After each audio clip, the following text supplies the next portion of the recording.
Hello students, आज हम बात करने वाले हैं चैप्टर नंबर 20 के बारे में। चैप्टर नंबर 20 में इससे पहले जो हमने बातें की हुई थी, यहाँ पे हमने WACC के बारे में बात यहाँ पे की हुई थी, डिस्काउंटेड कैश फ्लो के बारे में बात की थी। और आज हम बात करने वाले हैं एक नए टॉपिक के बारे में। जैसे यहाँ पे हम बात करने वाले हैं कि एक कंपनी ए है, अगर एक कंपनी ए कंपनी बी को टेक ओवर कर लेती है तो ऑब्वियस सी बात है ए कंपनी को बी कंपनी को ख़रीदने के लिए क्या करना होगा। ए कंपनी को साहब कुछ पैसे देने होंगे बी कंपनी के। बी कंपनी को जब पैसे देंगे तो क्या ये बी कंपनी को पैसे देंगे? नहीं। एक्चुअली होता क्या है, बी कंपनी के मालिक कौन होते हैं? बी कंपनी के मालिक होते हैं उस कंपनी के शेयर होल्डर्स। तो अगर ए कंपनी बी कंपनी को पैसा दे रही है तो ए कंपनी बी कंपनी को पैसा ना दे रही, सही मायने में बी कंपनी के शेयर होल्डर्स को पैसा दे रही है।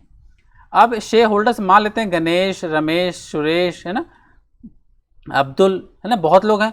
तो अगर इन सभी को कंपनी पैसा देगी तो क्या वो उसी प्राइस, ध्यान दीजिएगा, जो प्राइस मार्केट में चल रहा होगा, जो प्राइस मार्केट में चल रहा होगा, क्या उसी प्राइस पे रमेश, अब्दुल सब ले लेंगे? नहीं।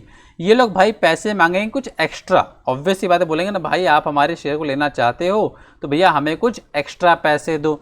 तो अगर कंपनी के शेयर्स मार्केट में 100 रुपये के चल रहे होंगे तो डिमांड करेंगे कि भाई हमें 120 रुपया दो या 130 रुपया दो। It all depends on the negotiation between these two parties, है ना, शेयर होल्डर्स और ए कंपनी के बीच में। अब सेकंड ऑप्शन ये भी आता है कि कंपनी ए कंपनी क्या करे, बी कंपनी के शेयर होल्डर हैं, उनको बोले कि भाई अपने शेयर आप मुझे दे दो और मेरी कंपनी के शेयर आप ले लो, अदला बदली कर लो। तो अगर इनके क्या करेगी कंपनी, ए कंपनी इन सब के, रमेश, सुरेश, अब्दुल के सबके शेयर ले लेगी और अगर ए कंपनी अपने ए कंपनी वाले शेयर इन सबको दे देगी और उसके क्या करेगी, उसके बाद इन सबके शेयर लेकर के डिस्ट्रॉय कर देगी। अब क्या हुआ, बी कंपनी के शेयर मार्केट में रह ही नहीं गए। अब सिर्फ किसके शेयर हैं? हर जगह सभी के पास साहब ए कंपनी के शेयर हैं। इनडायरेक्टली यहाँ पे ए कंपनी ने बी कंपनी के शेयर खरीद लिए और अपने शेयर उनको दे दिए। This two are the methods of doing what, doing the take over. आइए जरा समझते हैं इसी चीज़ को कि एक कंपनी जब दूसरे कंपनी का टेक ओवर करती है तो कैसे कैसे करती है। बस इसी को आपको प्राइमरीली फोकस करना है और यही एक यहाँ पे खास क्वेश्चन है जो एग्ज़ाम में हो सकता है वो आपसे पूछ दें। आइए जरा डिटेल में इस चीज़ को पढ़ते हैं, कैसे कैसे क्या क्या बातें होंगी। मैंने आपको दो बातें बताई, ए कंपनी बी कंपनी के शेयर होल्डर को या तो पैसा दे देगी या उस कंपनी के शेयर होल्डर क्या करेगी, अपने शेयर उनको दे देगी। जरा इसको मैकेनिज्म को और बेहतर तरीके से समझ लेते हैं और आपको बेहतर तरीके से सब चीज़ें बेटर तरीके से समझ में आ जाएंगी। आइए देखते हैं क्या बातें हो रही हैं। It may be necessary to estimate the value of a company following a takeover. और ये भी तो सोचिए, ए कंपनी, मान लेते हैं ए कंपनी डिटर्जेंट बनाती थी। ए कंपनी का नाम है रिन। रिन आप सबने सुना होगा, रिन कंपनी क्या एक डिटर्जेंट बनाती, साबुन बनाती है कपड़े धोने का। ए कंपनी ने बी कंपनी कौन सी है, मान ली टाइड कंपनी को इसने खरीद लिया, टेक ओवर कर लिया। अब ये सोचिए कि ए कंपनी के अंदर टाइड कंपनी भी आ गई, इतनी बड़ी फैक्ट्री। अब इसका मालिक कौन, यही ए लिमिटेड के जो शेयर होल्डर्स हैं वही इसके मालिक बन गए। तो ए लिमिटेड एक बड़ी कंपनी बन जाएगी। अच्छा, एक चीज़ और सोचिए, बहुत बड़ी बात कहने जा रहा हूँ। आपको याद होगा पिछले लेक्चर में मैंने साइनर्जी के बारे में एक बात कही थी। मैंने क्या बात कही थी? मैंने ये बात कही थी कि ए कंपनी और बी कंपनी, अगर ए कंपनी का प्रॉफिट 10 करोड़ रुपए हो रहा है, बी कंपनी का प्रॉफिट 10 करोड़ रुपए हो रहा है, दोनों कंपनी मर्ज हो जाएं तो क्या प्रॉफिट अगर 20 करोड़ हो जाए तो क्या अच्छी बात है, बुरी बात है? तो भाई ये बिल्कुल भी अच्छी बात नहीं है। सोचिए, दो कंपनी को मर्ज किया और प्रॉफिट अभी भी सेम है तो कोई लॉजिक नहीं, कोई मतलब नहीं है। हाँ, अगर दोनों कंपनी को मिला करके साहब हमारा प्रॉफिट कितना हो जाए, अगर हमारा प्रॉफिट बढ़ के हो जाए 28 करोड़, 25 करोड़, कुछ भी तो बढ़े, तो अगर साहब अब क्या हुआ, तो ये 8 करोड़ का जो फ़ायदा हुआ साहब, इसी को कहा जाता है साइनर्जी। मतलब एक और एक, दो कंपनी को मिलने से, मतलब 2 + 2 = नॉट 4, दैट इज़ 5 अगर हो रहा है, इसका तो क्या होता है, साइनर्जी हो रहा है। अगर ए लिमिटेड ने, सोचिएगा, ए लिमिटेड का प्रॉफिट पहले हो रहा था 50 करोड़ रुपए और टाइड लिमिटेड का पहले प्रॉफिट हो रहा 30 करोड़ रुपए, दोनों कंपनी आपस में मर्ज हो जाएं, दोनों कंपनी के आपस में मर्ज होने के बाद साहब इनका प्रॉफिट कितना हो जाए, मान लेते हैं 80 करोड़ रुपए हो जाए, तो क्या ए लिमिटेड बी लिमिटेड को टेक ओवर करने का ए लिमिटेड कुछ खास फ़ायदा हुआ? नहीं हुआ साहब। हाँ, अगर ऐसा हो जाए कि दोनों इसको मिलाने के बाद ए कंपनी का जो फ़ायदा होने लग जाए वो हो जाए 90 करोड़ रुपए। मतलब मेरे कहने का ये हुआ कि अगर बी लिमिटेड जितना प्रॉफिट कमा रही तो उसने पैसे भी तो दिए होंगे खरीदने के लिए, वही प्रॉफिट अगर इसको मिल रहा है तो कोई मतलब नहीं है साहब। तो साहब मेरे कहने लगे यहाँ पे ये हुआ कि ए लिमिटेड को बी लिमिटेड को मिलाने के बाद अगर जो फ़ायदा हो रहा है तभी ए लिमिटेड दूसरी कंपनी क्या करेगी, दूसरी कंपनी को वो टेक ओवर करेगी। जरा लॉजिक समझते हैं और बेहतर तरीके से आपको सब कुछ समझ में यहाँ पे आ जाएगा। आइए देखते हैं क्या बातें होने वाली हैं। आपको एक मीनिंग समझ में आ गई साइनर्जी की। साइनर्जी एक बहुत बड़ा फैक्टर है जो इस पूरे क्वेश्चन को समझने में आपकी हेल्प करेगा। मैंने क्या सिखाया, 10 और 10। अगर मैंने क्या कहा कि अगर एक कंपनी दूसरी कंपनी को टेक ओवर कर रही है तो वो सोच रही है कि मैं जितने रुपए उस कंपनी को दूंगी। सपोज दैट एक कंपनी ने कहा 30 करोड़ रुपये फ़ायदा हो रहा है, तो ऑब्वियस सी बात है जो शेयर होल्डर होंगे सब क्या बोलेंगे, शेयर होल्डर बोलेंगे ना भैया 30 करोड़ हमारी कंपनी कमा रही थी, हमें अच्छा खासा पैसा दो। अगर ए लिमिटेड को लगता है यार मैं 30 करोड़ रुपए के हिसाब से मैं इनको ठीक है पैसे दे दूंगा, और बी लिमिटेड के जो पूरी कंपनी जब मेरे पास आ जाएगी तो जहां मेरे को 30 करोड़ नहीं मिलेगा, इसका इस दोनों को मिलाने के बाद मेरे को 90 करोड़ मिलने वाला है, तो पक्का पक्का ए लिमिटेड क्या करेगी, बी लिमिटेड को टेक ओवर कर लेगी। चलिए अब डिटेल में समझते हैं।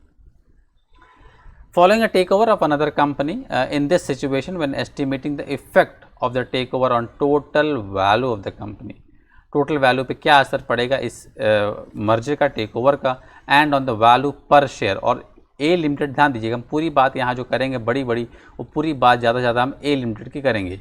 ए लिमिटेड क्या कर रही है, ए लिमिटेड बी लिमिटेड को ले रही है।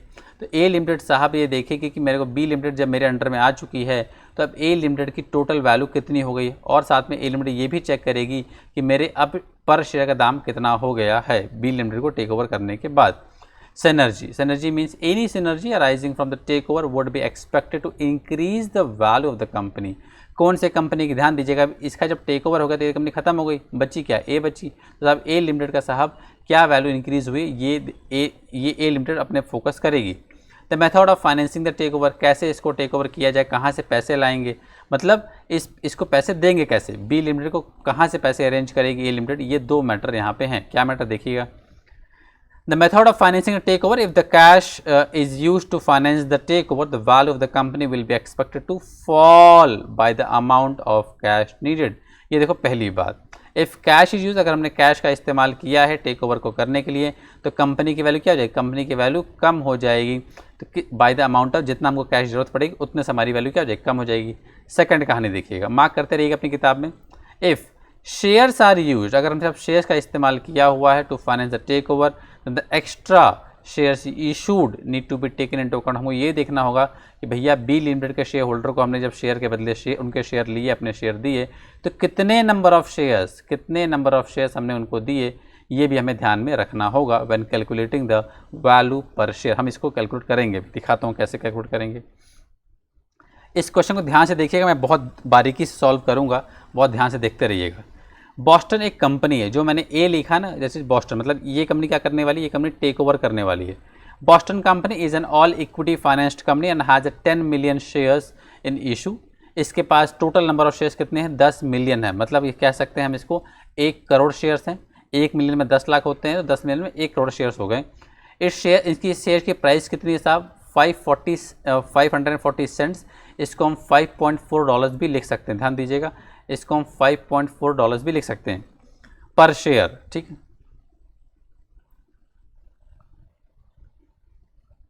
It is considering a takeover of Red Sox company.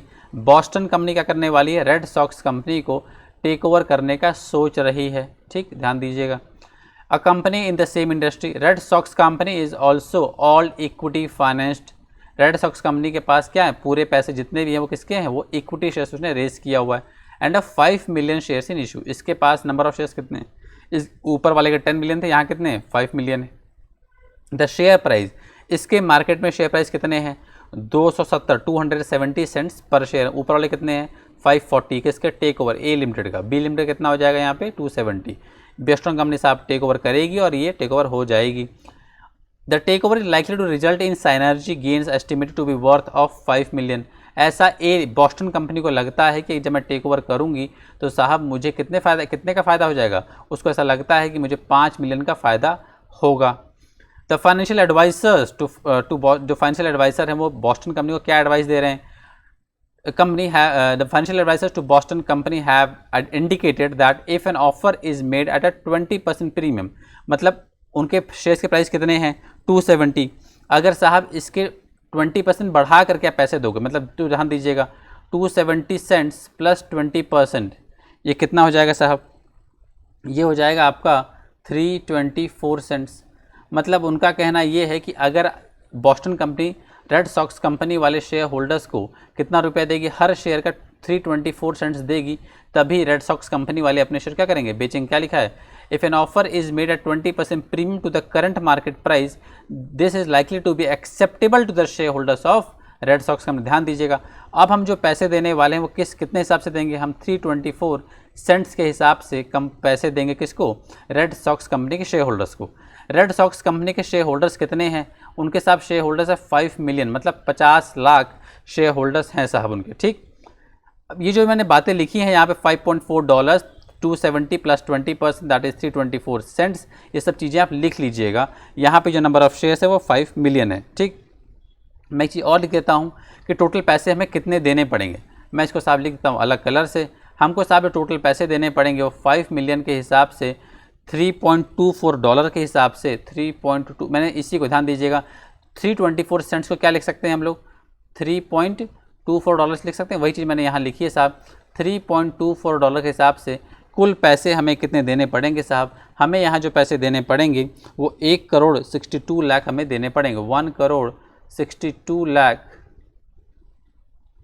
हमें इतने पैसे देने पड़ेंगे किसको, इतने पैसे हमें साहब रेड सॉक्स कंपनी के शेयर होल्डर्स को देने पड़ेंगे, क्योंकि total number of share holders कितने हैं रेड सॉक्स के, 5 मिलियन है, और हर शेयर होल्डर हर एक शेयर पे हम $3.24 हम पैसे दे रहे हैं। इतनी सी बातों को ज़रा आप नोट कर लीजिए, फिर मैं ज़रा इसको मिटाता हूँ, ध्यान दीजिएगा, इसको नोट कर लीजिएगा। ठीक, अब मैं चल रहा हूँ प्रॉपर सॉल्व करने सीक्वेंस वाइज।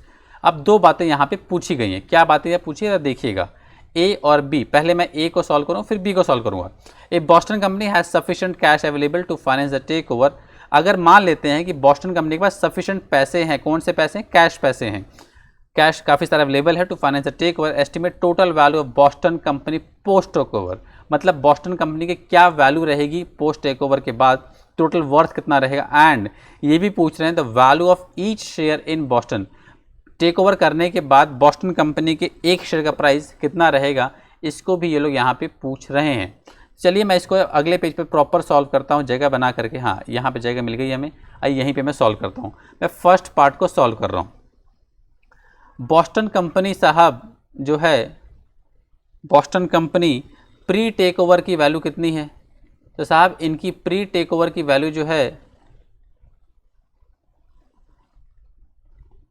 वो है 10 मिलियन इंटू 540 सेंट्स, मतलब $5.4।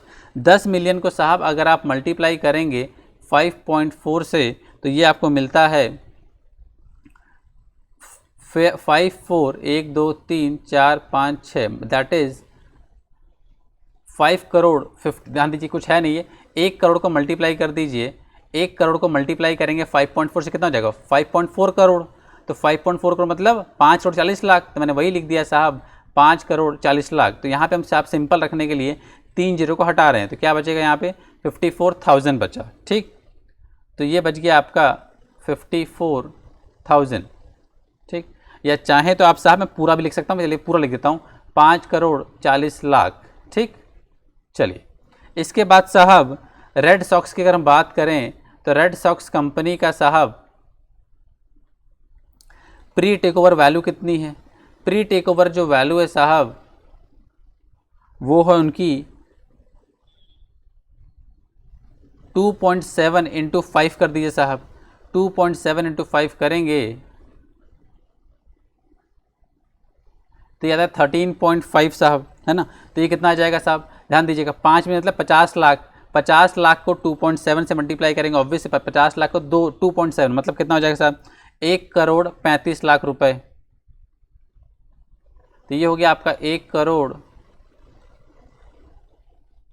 35 लाख रुपए, 1 करोड़ 35 लाख। इसके बाद साहब इनको फ़ायदा क्या होगा, इनको हो जाएगा साइनर्जी, मतलब इनको हो जाएगा फ़ायदा कितने का, साइनर्जी हो जाएगा इनको 5 मिलियन का साहब। ये हो जाएगा इनका मतलब 50 लाख रुपए का। इसके बाद ध्यान दीजिएगा ये कितना रुपया पे कर रहे, ध्यान दीजिएगा। अब क्या हुआ, जब Boston company red Sox company को टेक ओवर करेगी तो अपनी तो वैल्यू कंपनी के पास रहेगी पहले से ही, ये वैल्यू भी इनके पास आ गई, प्लस इनको इतने का फ़ायदा हो गया। ये पैसे कौन से पैसे हैं, ये पैसे वो पैसे हैं जो इनको मिलेंगे, what they have, what they will receive, या रिसीव्ड, या दे विल हैव रिसीव्ड, या है they are having at present, इनके पास इतनी चीज़ें आ जाएंगी। लेकिन भैया ये सब चीज़ें पाने के लिए क्या करना पड़ेगा, ये सब चीज़ें पाने के लिए साहब उनको कुछ पैसे देने पड़ेंगे। कितने रुपए देने पड़ेंगे देख लीजिए साहब, कंसिडरेशन पेड लेस क्या करेंगे साहब, कंसिडरेशन पेड, ये कितना रुपया दे रहे हैं यहाँ पे, ये जो पैसा दे रहे हैं साहब हमने क्या ऊपर मल्टीप्लाई किया था, देखिए हमने यहाँ निकाला था, ये देखो 1,62,00,000 रुपये क्या पड़ेंगे इनको देने पड़ेंगे, कितने के हिसाब 3.24 के हिसाब से, क्योंकि वो क्या पैसा एक्स्ट्रा पैसा मांग रहे हैं, महंगे चीज़ें मांग रहे हैं, तो 1,62,00,000 क्या कर दीजिए, माइनस कर दीजिए साहब। अब ध्यान दीजिएगा साहब, अब यहाँ पे बात है टोटल कितने, इसको लेस कर दीजिए 1,62,00,000, तो साहब नेट वर्थ कितनी आ गई, नेट प्रेजेंट वैल्यू, ये क्या लिखा था यहाँ पे, ये देखो ये वर्ड लिखा था ना, ये वाला यही वर्ड है, total value of Boston company post takeover, तो क्या आ जाएगा इसका टोटल वैल्यू कितनी आ जाएगी post takeover, total value जो आई साहब, total value post takeover कितनी आ गई, वो आपके साथ 5,63,00,000। आप ज़रा समझने की कोशिश करिए कि एक कंपनी ने साहब, एक कंपनी मतलब बॉस्टन कंपनी ने साहब, उसकी पहले वर्थ कितनी थी, पहले उसकी वर्थ इतनी थी 5,40,00,000 रुपये, अभी कितनी हो गई उसकी वर्थ, अभी उसकी वर्थ हो गई साहब 5,63,00,000। तो नेट मायने में देखा जाए तो क्या इसको फ़ायदा हुआ, हाँ आप साहब यहाँ पे इसको फ़ायदा हुआ है, अभी कितने का फ़ायदा हुआ है 23 लाख का फ़ायदा हुआ है। ध्यान दीजिएगा मुद्दे की बात, सर आप तो कह रहे थे कि इनको फ़ायदा 50 लाख का हो गया, भाई इनको 50 लाख का फ़ायदा होता, लेकिन क्या हुआ कि जब हम पैसे देने चले गए ना, जब हम पैसे दे रहे थे तो हमने क्या किया 20% बढ़ा के शेयर प्राइस दिए थे ना हमने, तो जो हम लोग साहब उनको देते 1,35,00,000 रुपये, हमने कितने रुपए दिए उनको साहब हमने 1,62,00,000 रुपया दिया। तो यही जो यहाँ पे नुकसान हुआ हमारा करीब यहाँ पे, वही चीज़ साहब यहाँ पे हमको क्या हो गया, तो हमको तब भी हमको फ़ायदा ही हुआ है, तो हमको ये पोस्ट टेक ओवर करना चाहिए। चलिए ये तो मैंने अपने अंडरस्टैंडिंग के लिए बात कही, लेकिन चलिए हम आगे की बात करते हैं। अब बॉस्टन कंपनी को साहब उसकी वैल्यू कितनी है पोस्ट टेक ओवर, ये भी तो क्वेश्चन पूछा था, क्या पूछ रहा था, and the value of each share in Boston company. अब कौन सी पोस्ट टेक ओवर की, तो पोस्ट टेक ओवर में साहब इसकी वर्थ कितने की हो गई, अभी इसकी वर्थ है 5,63,00,000 की, और इसके पास नंबर ऑफ़ शेयर्स कितने, ध्यान दीजिएगा इसके नंबर ऑफ़ शेयर्स अभी चेंज नहीं हो रहे हैं। पता है क्यों नहीं चेंज हो रहे हैं, क्योंकि इस केस में पहले सिचुएशन में क्या कर रहे हैं, हम लोग जो पैसा दे रहे हैं वो कैश से दे रहे हैं, तो हमने कोई नंबर ऑफ़ शेयर्स अभी नहीं बढ़ाए हैं, हमने कोई भी नए शेयर यहाँ पे इशू नहीं किए हैं। तो हमारा नंबर ऑफ़ शेयर्स हैं कितने साहब, हमारे नंबर ऑफ़ शेयर्स हैं 10 मिलियन, मतलब दैट इज़ 1 करोड़। तो क्या करिए आप साहब, इसको डिवाइड कर दीजिए 1 करोड़ से, 1 करोड़ में होते हैं 7 ज़ीरोज़, तो इसको जब डिवाइड करेंगे साहब तो ये कितना आ जाएगा, 2 जीरो कट जाएंगे तो कितना बचेगा $5.63। तो पहले जो साहब इनकी प्राइस थी बॉस्टन की कितनी थी, पहले जो इसकी प्राइस थी साहब वो $5.4 थी, अब कितनी हो गई साहब, अब इसकी प्राइस हो गई 5.63। इसका मतलब यहाँ पे ये हुआ कि हमें यहाँ पे इस टेक ओवर को करना चाहिए। That is the answer, that is the first part.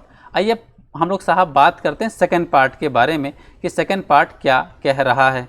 ठीक, चलिए मैं इसको अगले पेज पे यहाँ कर देता हूँ, हाँ यहाँ जगह है। अगर हम बी पार्ट की बात करें साहब, तो यहाँ पे जो बॉस्टन कंपनी है, बॉस्टन कंपनी फिर वही बात, बॉस्टन कंपनी साहब यहाँ क्या कर रहे हैं, शेयर्स दे रहे हैं। आइए पढ़ लेते हैं जरा क्वेश्चन, अब तो क्वेश्चन रट भी गया होगा आपको, जब अपनी किताब में क्वेश्चन खोल के बैठे रहिएगा साहब तो ईजी पड़ता है। If Boston company offers a share for share, share for share मतलब अपने शेयर देंगे और उनके शेयर को अपने पास ले लेंगे, for exchange for the shares in Red Sox company, estimated total value of Boston company post takeover, total value company की कितनी पड़ेगी पोस्ट टेक ओवर के टाइम, आफ्टर मतलब पोस्ट टेक ओवर के बाद, and the value of each share in Boston company. चलिए तो यहाँ पे साहब जो हमने वैल्यू जो है, अब इंपॉर्टेंट बात ज़रा समझने की कोशिश करिएगा साहब। तो हम लोग साहब यहाँ पे अगर हम जो शेयर्स दे रहे हैं हमने कितने का लिए, हमने साहब यहाँ पे एक्स्ट्रा पैसा कितना दे रहे हैं, ध्यान दीजिएगा बहुत ध्यान से, ठीक है। उनकी जो वर्थ कितनी है रेड सॉक्स की, रेड सॉक्स की साहब जो वर्थ है वो है 5 मिलियन के हिसाब से 2.7 के हिसाब से कितना है साहब उनकी वर्थ है 1,35,00,000 की। ठीक, ध्यान सुनना।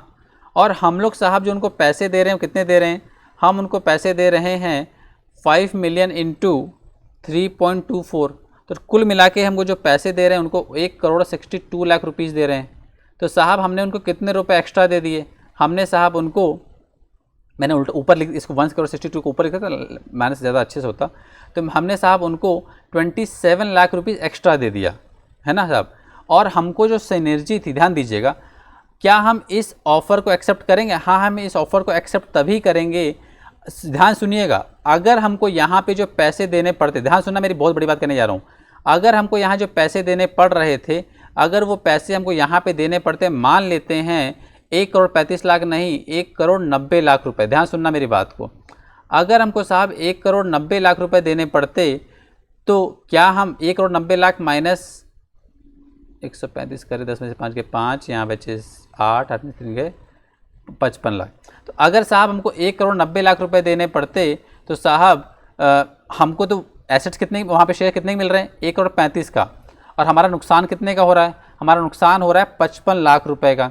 तो अगर हमारा नुकसान 55 लाख रुपए का हो रहा है, जबकि सिनर्जी कितने की है, जल्दी बताइए, इस कंपनी को मर्ज करने से हमारा फ़ायदा कितने का होगा, सिर्फ 50 लाख रुपए का, और हम नुकसान कितना झेल रहे हैं, 55 लाख रुपए। तो क्या हम इसको टेक ओवर करते, तो हम तुरंत बोलते भैया रहन दो, हम मतलब कुछ भी यहाँ पे एक ऐसा प्राइस बोलते जिससे कि यहाँ पे 1,90,00,000 आता, तो हम लोग इसको टेक ओवर नहीं करते। तो हमने क्या फ़ैसला किया, ठीक है चलो यार, अभी भी सही है, अभी भी हमारा साहब सिर्फ 27 लाख रुपये एक्स्ट्रा जा रहे हैं, हमको फ़ायदा कितने का हो रहा है यहाँ पे, इस कंपनी को टेक ओवर करने से। इस कंपनी को टेक ओवर करने से हमारा जो फ़ायदा हो रहा है वो हो रहा है साहब 50 लाख रुपए का, और अभी तक हमारा जो घाटा हुआ है वो 27 लाख का हुआ है, तब भी तुम फ़ायदे में हैं। कितने फ़ायदे में है साहब, स्टिल जो हमको फ़ायदा हो रहा है, स्टिल बेनिफिट कितना है हमारा साहब, स्टिल बेनिफिट जो हमारा प्रिवेल कर रहा है वो 50 lakh minus 27 lakh, that is 23 lakh. तो साहब हमको अभी भी साहब 23 लाख रुपए का क्या हो रहा है, 23 लाख रुपए का फ़ायदा हो रहा है, 23 लाख का फ़ायदा हो रहा है। अब ज़रा देखते हैं साहब कि हमारी अब वर्थ कितनी हो गई है। तो साहब इसकी वजह से हमारी जो वर्थ हो गई है वो कितनी हो गई, बॉस्टन कंपनी, मैं इसको साफ जगह पे लिखता हूँ, Boston company post takeover. तो साहब हमारा पहले कीमत कितनी थी, पहले हमारी जो वर्थ थी साहब वो थी हमारी कुछ इतनी, कितनी थी 5.4 इंटू 10 दैट इज़ 5,40,00,000। तो अभी हमारी वर्थ कितने से बढ़ गई है, 23 से बढ़ गई है, 27 तो चले गए हमारे, 50 लाख का फ़ायदा होता, लेकिन उसमें से हमारा 23 से 27 चला गया, तो बचा के 23 लाख ही बच गया। तो हमारी वर्थ इतने से बढ़ गई, सिनर्जी हुआ ना 23 लाख रुपए का। तो 5,4 मिलियन या 5.4 नहीं 54 मिलियन, 5,40,00,000 है ना, तो 54 मिलियन प्लस 2.3 मिलियन। सर ये कहाँ से ले आए आप भाई, 5,40,00,000 को साहब ऐसे लिखा जाता है, ठीक, और 23 लाख रुपए को ऐसे लिखा जाता है 23 लाख को, तो 2.3 मिलियन, ये 54 मिलियन। तो कुल मिला के साहब ये हो गए आपके 54 मिलियन है, 52 plus 2 that is 56 million, 56.3 million साहब इतने का आपका वर्थ हो गया। अब क्या करिए, तो ये सही बताएं तो ये हो गया आपका 5,63,00,000। 5,63,00,000 को डिवाइड करिए साहब, ध्यान दीजिएगा किससे डिवाइड करेंगे। अब एक बड़ी बात ध्यान दीजिएगा साहब, अब यहाँ पे ये आई बात कि भैया आपके 5,63,00,000 का वर्थ तो हो गया, लेकिन भाई अगर हम अपनी कंपनी की बात करें, ध्यान सुनिएगा बड़ी बात करने जा रहा हूँ, हमारे पास टोटल नंबर ऑफ़ शेयर्स अगर अपने सिर्फ हम बात करें तो कितने होते हैं, हमारे पास टोटल नंबर ऑफ़ शेयर्स अपने जो हैं, क्वेश्चन बड़ा है इसलिए मैं बहुत आराम से चल रहा हूँ, टोटल नंबर ऑफ़ शेयर्स जो हमारे पास हैं वो 10 मिलियन है, मतलब 1 करोड़ हैं, और हमारे पास जो साहब टोटल वर्थ हो गई वो 5,63,00,000 हो गई। तो इसको अगर आप डिवाइड करोगे 1 करोड़ से तो कितना आता है साहब, ये आता है आपका कि हमारी वर्थ कितनी हो गई 5.63 डॉलर। अरे सर यही तो पहले भी आया था, हाँ वही सेम आया अभी भी। अब साहब यहाँ पे ये बात आई कि भैया ठीक है चलो हमारे एक शेयर का दाम कितना आ गया, इतना आ गया। अब ज़रा मुझे ये बताइए कि हम लोग टोटल नंबर ऑफ शेयर्स, मैं इसको अलग कलर से लिखता हूँ, total number of shares to be given to Red Sox. हम साहब रेड सॉक्स वालों को कितने शेयर्स देंगे? आप ज़रा ध्यान से देखिएगा साहब, हमको जो टोटल पैसे देने हैं वो कितने देने हैं साहब? हमको जो उनको पैसे देने, ध्यान दीजिएगा, वो लोग कहते हैं कि भैया हमें 3.24 के हिसाब से 3.24 के हिसाब से 5 मिलियन शेयर्स का दे दीजिए पैसा। तो 5 मिलियन शेयर्स का $3.24 के हिसाब से उनका बनता है 1,62,00,000 बनते हैं। तो भैया, और हम लोग अगर उनको अपने, हमारे एक शेयर का दाम कितना है? हमारे एक शेयर का दाम आ रहा है 5.63। तो साहब हमको 1,62,00,000 वर्थ के पैसे अगर देने हैं और हमको एक शेयर का दाम $5.63 है, तो भैया ज़रा मुझे बताइए कि यहाँ पे टोटल नंबर ऑफ शेयर्स कितने आएंगे? ये आपका आ जाएगा साहब 2.877 मिलियन। इसका मतलब ये हुआ साहब कि हम उनको कितने शेयर्स देंगे? हम उनके 5 मिलियन शेयर्स ले लेंगे। किसके? रेड सॉक्स के। ध्यान दीजिएगा, हम रेड सॉक्स के 5 मिलियन शेयर लेंगे और उनको हम कितना देंगे? सिर्फ अपने 2.877 मिलियन शेयर्स हम अपनी किस कंपनी के? बॉस्टन कंपनी के देंगे। क्यों? क्योंकि उनके शेयर का प्राइस, ध्यान दीजिएगा, बहुत लॉजिक की बात कह रहा हूँ, उनके शेयर का प्राइस 3.24 ही था साहब, जबकि वो लोग जिस रेट से वो कोट कर रहे थे कि हमारे शेयर का प्राइस कितना जा रहा है, हमारे एक शेयर का प्राइस 5.63 जा रहा है। ध्यान दीजिएगा। तो आई होप आपको बात समझ में आई होगी साहब कि हमारे एक शेयर का दाम महंगा है। तो साहब अगर आप मल्टीप्लाई, वही बात हुई यहाँ पे कि 5.63 इंटू अगर आप 2.87 मिलियन से करोगे तो साहब ये इतने पैसे उनको मिल जाएंगे। मैं फिर रिपीट करता हूँ पूरी कहानी को, मैंने क्या कहा, मैंने सिर्फ यहाँ पे सेकंड पार्ट में यही बताया साहब कि हमको साहब उनको कितने नंबर ऑफ़ शेयर्स देने पड़ेंगे, ये बात यहाँ पे निकल के आई है। तो साहब हम उनको जो शेयर्स देंगे, हम उनको शेयर्स कितने देंगे, उनको हमें जो रेड सॉक्स वाले कंपनी को जो शेयर होल्डर्स थे उनको हमें इतने रुपए देने थे। तो साहब हमारे एक शेयर का प्राइस इतना है, तो टोटल नंबर ऑफ़ शेयर्स जो हमारे गए वो 2.87 मिलियन शेयर्स के गए हमारे रेड सॉक्स कंपनी के शेयर होल्डर्स को जाएंगे। इस क्वेश्चन को प्लीज़ 2 से 3 बार देखिएगा, तब जाके बेटर समझ में आएगा कि सर कहानी क्या चल रही है। एक बार में लिटरली समझ में नहीं आने वाला, मैं गारंटी देता हूँ एक बार में नहीं समझ में आएगा। इस चीज़ को प्लीज़ 2 बार देख लेना, सब क्लियर हो जाएगी कहानी, क्या कहानी चल रही है। थोड़ा सा कॉम्प्लिकेटेड कहानी है, लेकिन समझ जाओगे एग्जाम में अगर ऐसा कहीं भी अटकेगा ना तो आप पूरा उसको इंटरप्रेट कर ले जाओगे कि क्या सीन चल रहा है यहाँ। ठीक है,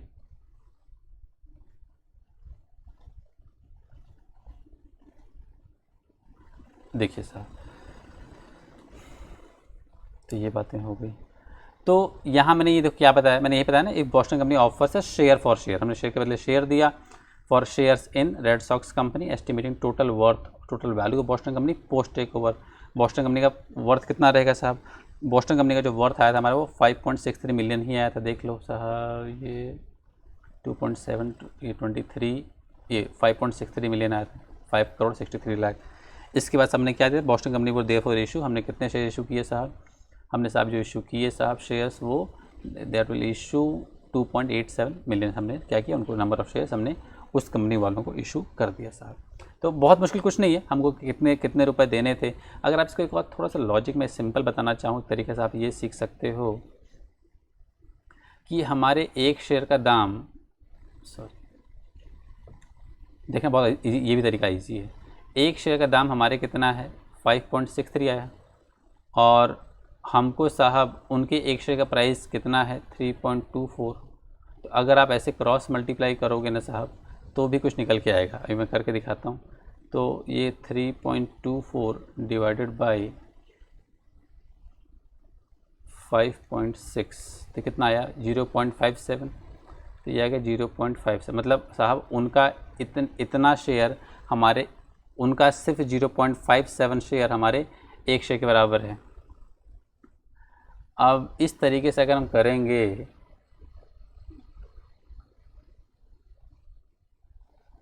हाँ इसका आप ऐसे करो, अच्छा ऐसे रुको, ऐसे नहीं है, इसको एक और तरीका है, थोड़ा सा मैं करके दिखाता हूँ। $5.6 इतना है, और हमको जो साहब पैसे देने हैं 5.63 है ना, 1,62,00,000 शेयर्स देने हैं। तो वही घुमा फिरा के वही तो हुआ, 1,62,00,000 को डिवाइड करो 5.63 से, साहब यहाँ निकल के आ जाएगा 2.877 मिलियन। ध्यान से भाई, एक शेयर कितना के बराबर है? इतने के बराबर है।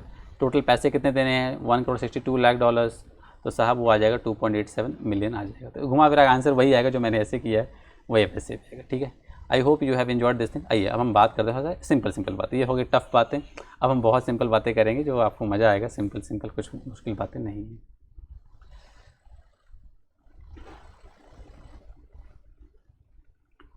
अब सिलेबस का पार्ट है, I have to teach it, I am very much compelled, that's why I am teaching, otherwise ये चीज़ें कठिन हैं थोड़ा सा, लेकिन समझना तो है ही ना, कोर्स का पार्ट है। तो आइए सर, अब आती बात valuation of depth and preference shares की बात यहाँ पे की गई।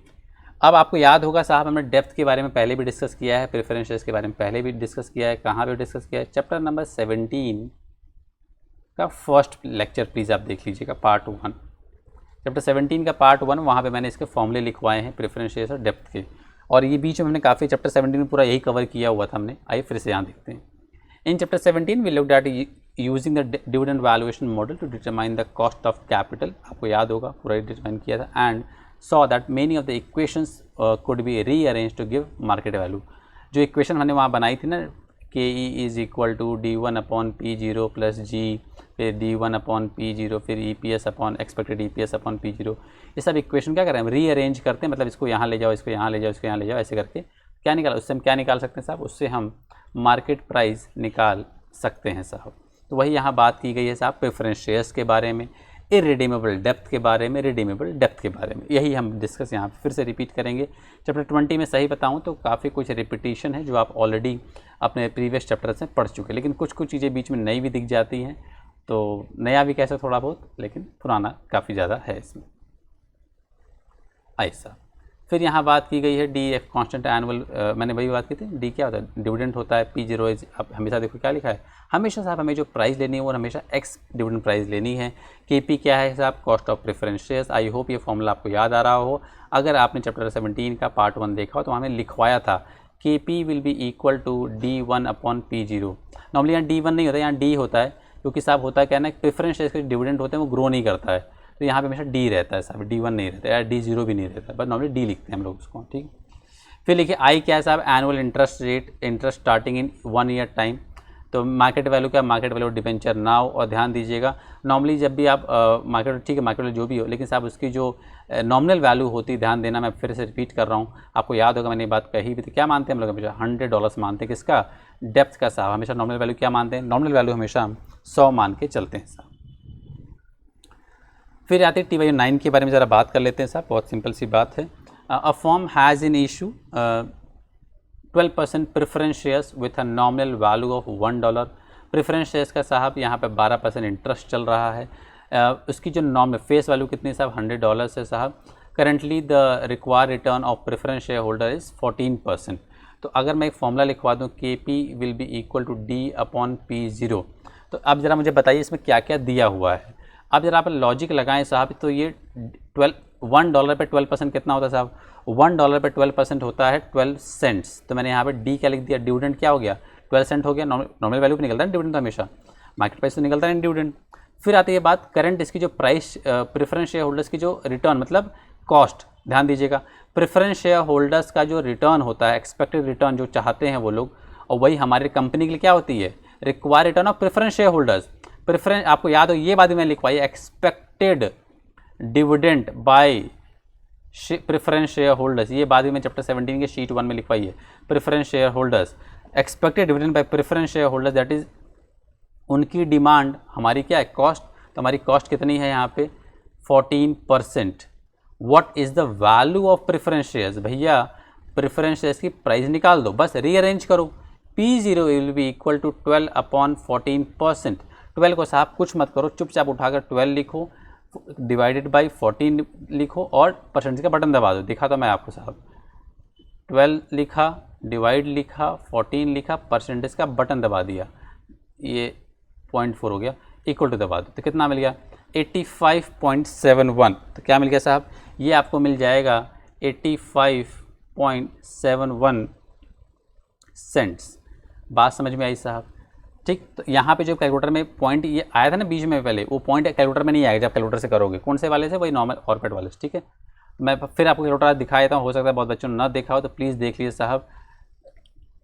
कैलकुलेटर इमेजेस ये वाला कैलकुलेटर नॉर्मली और पैट ये वाला नहीं, मैं साइंटिफिक की बात नहीं कर, मैं इसकी सिंपल वाले की बात कर रहा हूँ, ठीक है। साइंटिफिक वाले में तो एक साथ ही कर सकते हैं आप लिख के पूरा ही, ठीक है। तो साइंटिफिक में अगर आप ये साइंटिफिक कैलकुलेटर में क्या होता है पता है, अगर आप पूरा लिख दोगे ना उसमें वैल्यू पुट करके डायरेक्टली आपका P0 आंसर आ जाएगा साइंटिफिक वाले में। वो आप इस्तेमाल अपने एग्जाम में कर सकते हो। और एग्जाम में ध्यान दीजिए, एग्जाम में साहब आपको ये गिवन भी रहता है एक्चुअली। एग्जाम में आपको ना अपने वहाँ पे कोने में एक बटन होता है, उससे आप इसको क्लिक करोगे तो ऐसा नहीं निकलेगा, लेकिन वो कुछ अलग इस टाइप का शायद निकलता है उसमें एक, तो आप देख लीजिए डिज़ाइन से चेंज होता है, अपडेट करते रहते हैं वो लोग, ठीक है। आइए अगले क्वेश्चन की तरफ बात करते हैं साहब। टेबल 10 की बात करते हैं। लिखी हैं बातें, अ company has issued irredeemable loan. Irredeemable मतलब ये डिबेंचर ऐसे जिनका पैसा कंपनी कभी भी अपने डिबेंचर होल्डर को नहीं लौटाएगी। A company has issued irredeemable loan note with a coupon rate of 7%। यहाँ इंटरेस्ट रेट कितना है साहब, 7% है। फेस वैल्यू कुछ भी दी है नहीं दी, क्या मान के चलेंगे, फेस वैल्यू जब कुछ भी नहीं दी जाती है तो फेस वैल्यू कितना मानते हैं हम लोग, फेस वैल्यू साहब $100 मानते हैं। अब देखिए, if the required return of investor is 4%, required return कितना मांग रहे हैं लोग, 4% मांग रहे हैं। फिर वही फॉर्मूला देख लीजिएगा कैसे लिखता हूँ, देखिए क्या टैक्स की बात कहीं हो रही है, नहीं यहाँ कहीं टैक्स की बात नहीं हो रही है। तो KD will be equal to interest upon P0। तो KD हमको पता है, ध्यान दीजिएगा, इंटरेस्ट रेट कितना है 7%, 100 पे 7% निकले कितना आएगा, 100 पे 7% 7 हो जाएगा, तो 7 डिवाइडेड बाई P0 दिया है, नहीं पूछ ही रहा है, करंट मार्केट रेट पूछ रहा है, ठीक है, नहीं पता। Require return of investor that is हमारी कॉस्ट कितनी है 4%, यहाँ 4% कर दीजिए, इसको ऊपर लिए यहाँ नीचे ले आइए। P0 will be equal to what, 7 divided by 4%, कितना आ जाएगा साहब, ये आपका आ जाएगा $175। और साहब क्या, यही इसका आंसर है। आई होप आपको बात समझ में आई होगी। आइए TYU 11 कर लेते हैं साहब। अ कंपनी हैज़ एन इशू, ये थोड़ा सा बड़ा क्वेश्चन ध्यान दीजिएगा। A company has an issue 9% redeemable, कैसे हैं रिडीमेबल, मतलब कंपनी को इसके पैसे चुकाने हैं, कब, 10 साल के बाद, 10th ईयर में चुकाने, with 10 years to redemption. Redemption will be at nominal value, जो हम लोग रिडम्पशन करेंगे, मतलब कंपनी जब पैसा चुकाएगी कितना चुकाएगी, फेस वैल्यू, मतलब फेस वैल्यू कुछ भी नहीं दिया, क्या मानेंगे $100। फिर द इन्वेस्टर्स रिक्वायर रिटर्न कितना है 16%। आइए जरा सॉल्व करते हैं। टाइम, कैश फ्लो जो हम हर साल देंगे, प्रेजेंट वैल्यू फैक्टर कितना है यहाँ पे 16%, जब कुछ नहीं कहा तो यही आपका क्या है 16% प्रेजेंट वैल्यू फैक्टर हो गया। इसके बाद साहब प्रेजेंट वैल्यू कैश फ्लो, ठीक, आइए साहब ये हो गया time, cash flow, present value factor, cash flow. Interest कितना 9% चल रहा है, 100 रुपये का चीज़ पे, ध्यान दीजिए 1 से लेकर 10 साल तक क्या मिलेगा हमको, इंटरेस्ट पे करना है, कितना रुपया हर साल 9 रुपया। आप क्या करिए 1 डिवाइडेड बाई 1.16 करिए, इक्वल टू कितनी बार दबाएंगे, 10 बार दबाएंगे, 10 बार दबाइए और उसका GT दबा दिए लास्ट में, कितना आ जाएगा साहब, उसका GT दबाने पे आपको मिलेगा 4.833। और नहीं समझ में आता है तो आप एन्युटी फैक्टर का टेबल जो है उसको देख लीजिएगा, आपको सब कुछ समझ में आ जाएगा। वहाँ भी आपको यही मिलेगा, 16% के रेट में जाना, 10वें साल का देखना और आपको ये मिल जाएगा 4.833 मिल जाएगा। तो ये कितना आ जाएगा 43.50। 10वें साल क्या करेंगे भाई, 10वें साल साहब हम इनको 100 रुपये भी देंगे, भैया ये वादा किया था 10वें साल पैसा देंगे।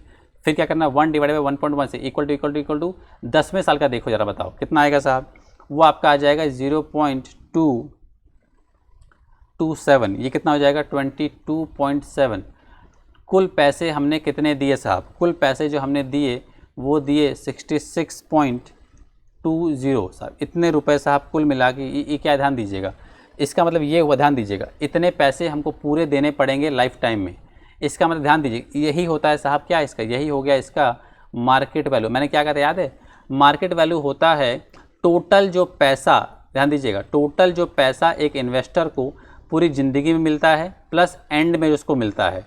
टोटल पैसा जो उसको पूरी ज़िंदगी में मिलने वाला है उसको हम क्या करते हैं, उसको हम प्रेजेंट वैल्यू में कन्वर्ट करते हैं। 10वें साल तक इसको जो पैसा मिलेगा क्या किया हमने, उसको हमने प्रेजेंट वैल्यू में कन्वर्ट किया। प्रेजेंट वैल्यू में कन्वर्ट करने के बाद उसको हमने क्या निकाल दिया कि भैया वो इतना हमको ये आज की टर्म में मिला, तो हम जो ये जो आज की टर्म में है ना साहब, that is called as the market value. और जब सोचिए, मान लीजिए एक बंदा गणेश है, गणेश के पास एक डिबेंचर है कितने का, 100 रुपये का आज की डेट में।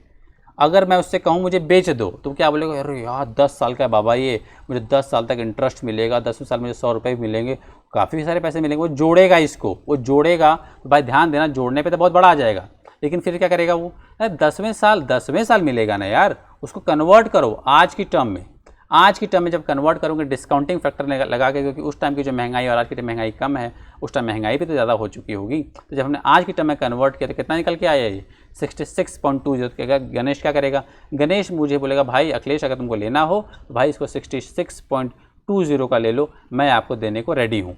तो मैं इसको हो सकता है लूँ, हो सकता है ना लूँ, इट ऑल डिपेंड्स मी। तो मैं बोलूँगा ठीक है चलो इतने का मैं ले रहा हूँ, ठीक है। That is the market value. ध्यान दीजिएगा, जब रिडीमेबल होता है साहब तो हम पूरी वर्थ निकालते हैं, पूरी ज़िंदगी में उसकी कितनी कमाई होगी इस डिवेंचर से, उसके बाद हम इसको निकाल पाते हैं कि भैया इसकी मार्केट वैल्यू क्या आएगी।